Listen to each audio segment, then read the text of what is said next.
Now about the anti-corruption reform and the search for the anti-corruption prosecutor, and now we'll talk about the candidates to the commission that will select the anti-corruption prosecutor.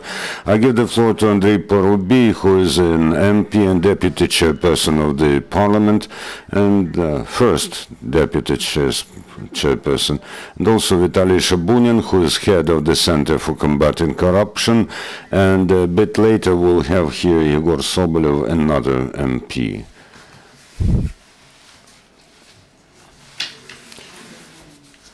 Good morning, dear colleagues. First of all, I'd like to say that the topic, the fight against corruption, I'm deeply convinced is becoming task number one, not only for the Ukrainian parliament, but for the Ukrainian society as well. In fact, the fight against corruption today is, linked to the security and defense of our country, because without overcoming such a total, all-embracing evil as corruption, we won't be able to make Ukraine successful, strong, and correspondingly, it will be much harder for us to win in the fight against the invader who have occupied part of the Ukrainian territory, the Russian Federation and Mr. Putin. We have already conducted significant work during the previous session of the parliament.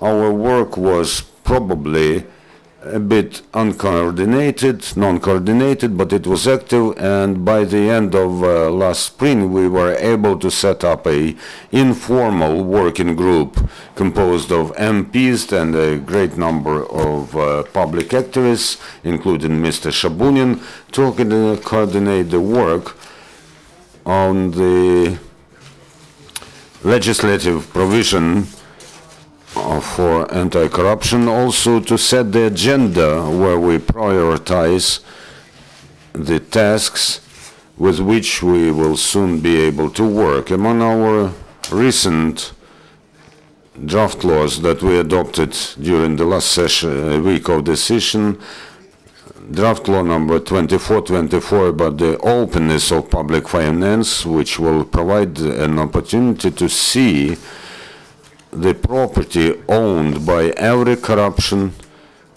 person, every official, and this is going to be like an X-ray for everybody that will be able to show us the thick layer of corrupted officialdom that is there in Ukraine, that's formed in the recent 20 years. However, I stress that for us, the most important thing is the start of the work of Anti-Corruption Bureau, which legally was created last year, which has traversed a long and difficult road to select workers on the competitive basis, and which has to start in October.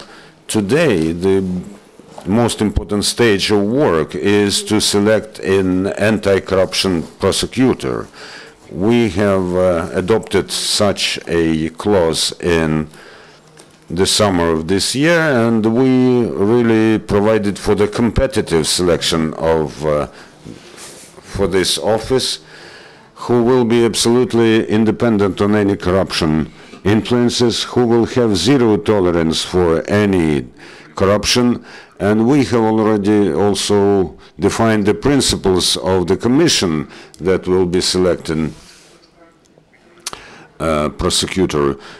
Among them, 7 people from parliamentary factions and 4 people from the General Prosecutor's Office. So probably one of the most important points of the work of the new session is the selection and election of this commission. As first deputy chairman of the parliament, I have raised this issue. Also, Yuri Lutsenko was very active in this, so that we look into this issue and consider it during the next parliamentary session week.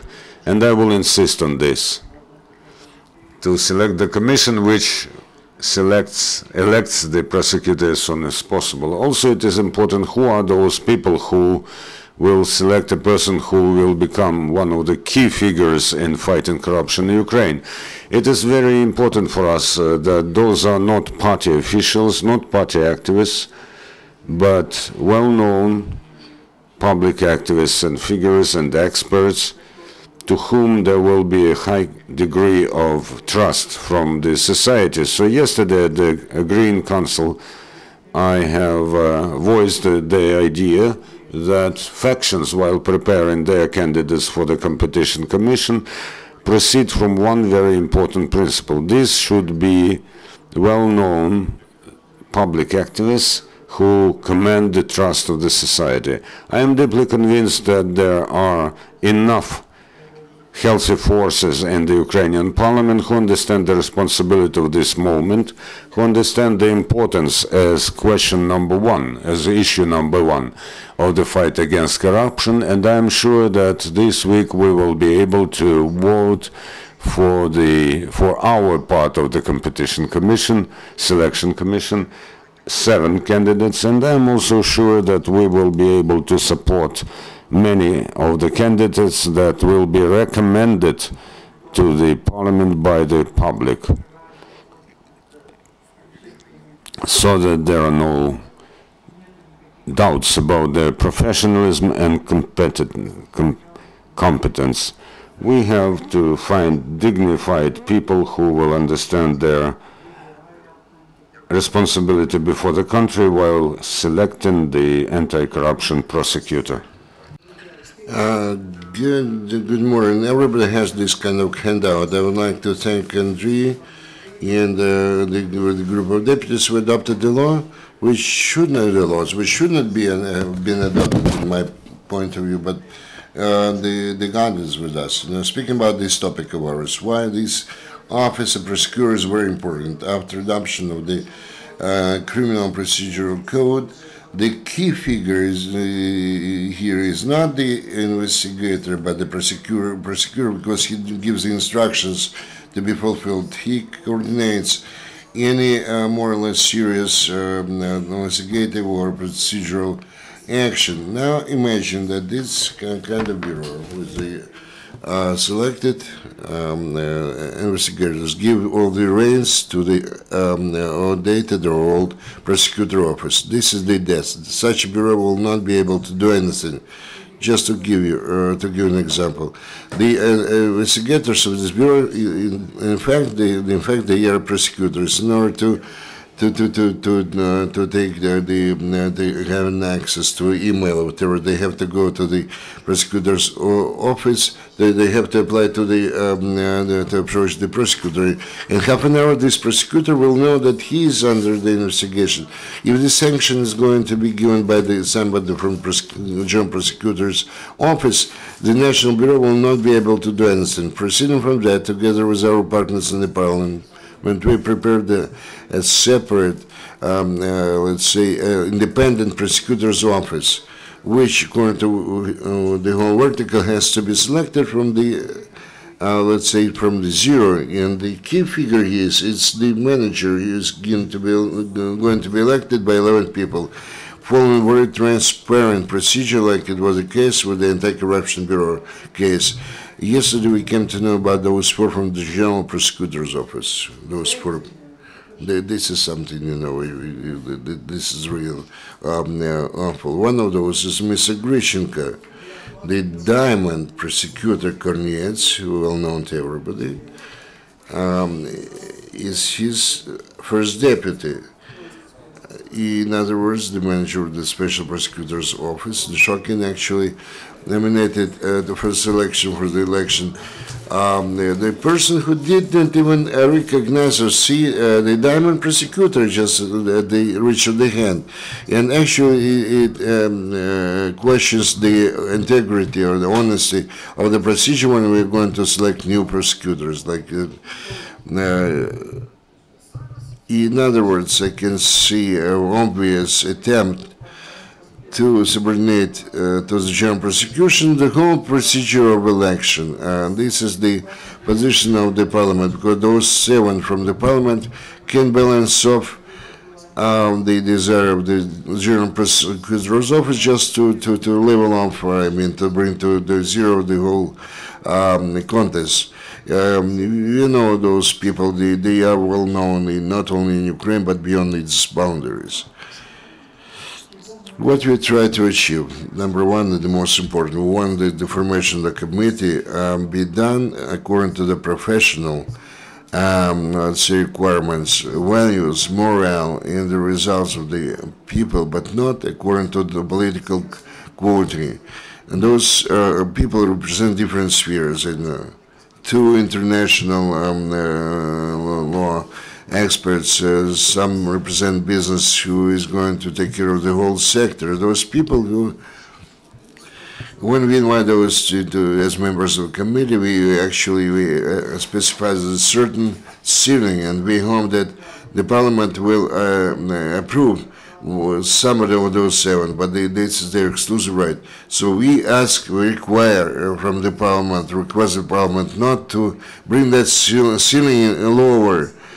You do not have the right to be lower than the level of those people, you know. Well, briefly speaking, and that's all, but I have a big request to Andriy, and we're going to help him. So the parliament adopts this decision during the first the session in September. Again, I'm speaking about IMF. We are going to receive the next tranche if we are going to elect this person. And we can do that only if this commission is set up during the first week of in September.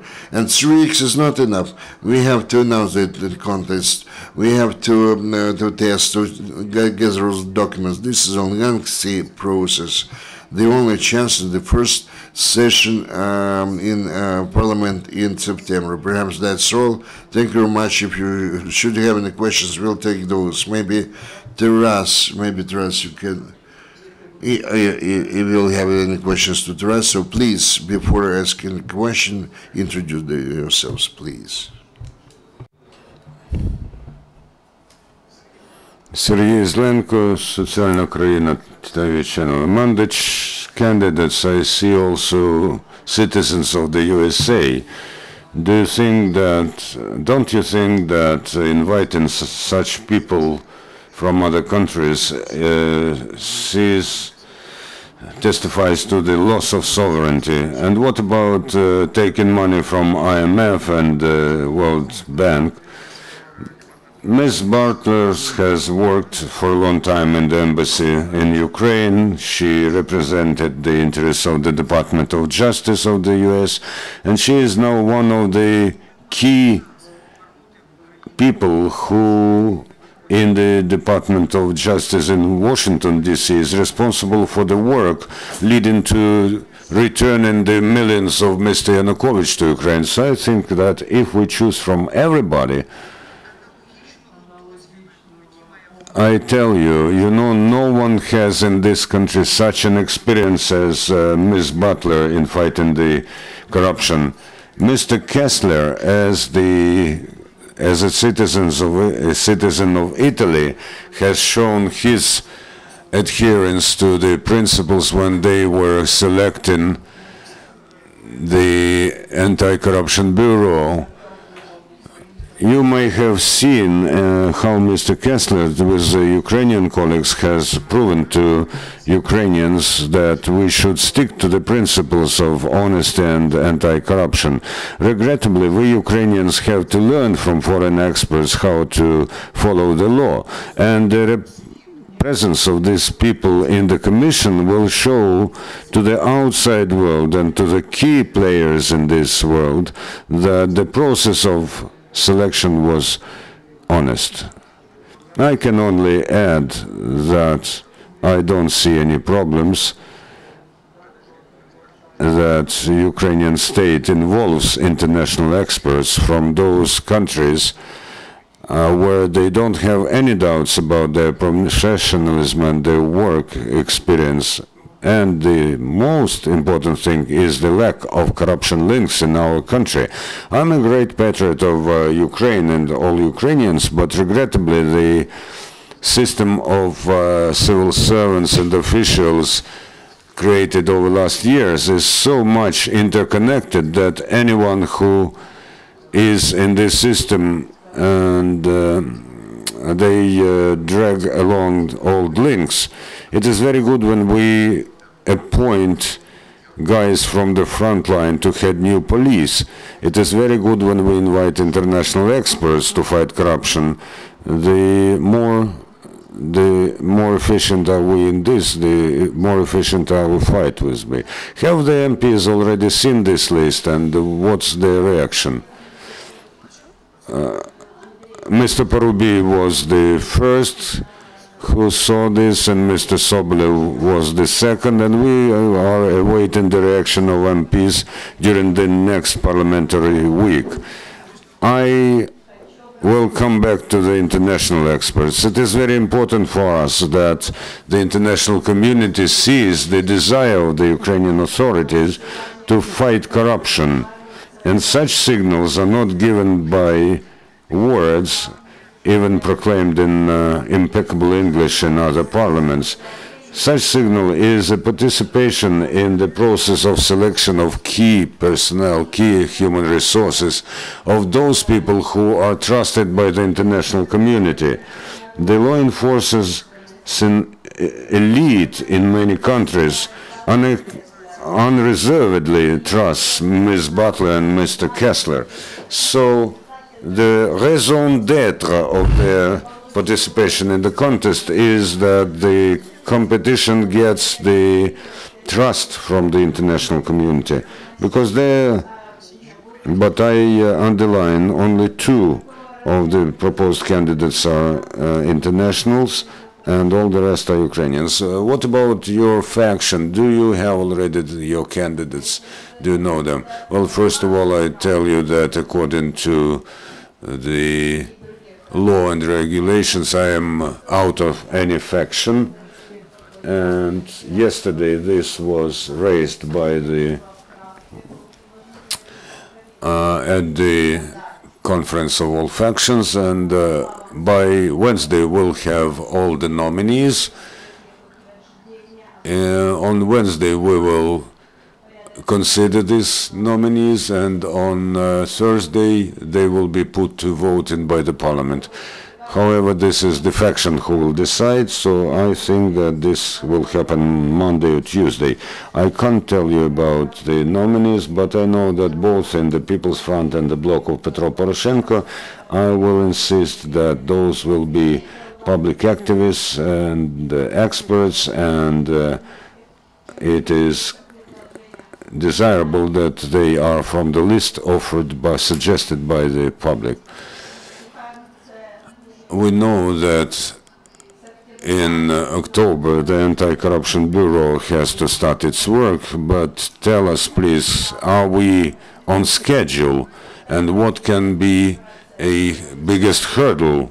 No, we won't launch this in October. The logic is like this: we have selected 70 first investigators and will train them for a month and a half, but even if they were ready to start their work tomorrow, they won't be, they may register the proceedings, but they cannot even start the investigation properly if they do not have a processual manager. And this could be only the prosecutor of the Specialized Anti-Corruption Prosecutor's Office, who is elected by the Competition Commission, created by the head of this prosecutor's office.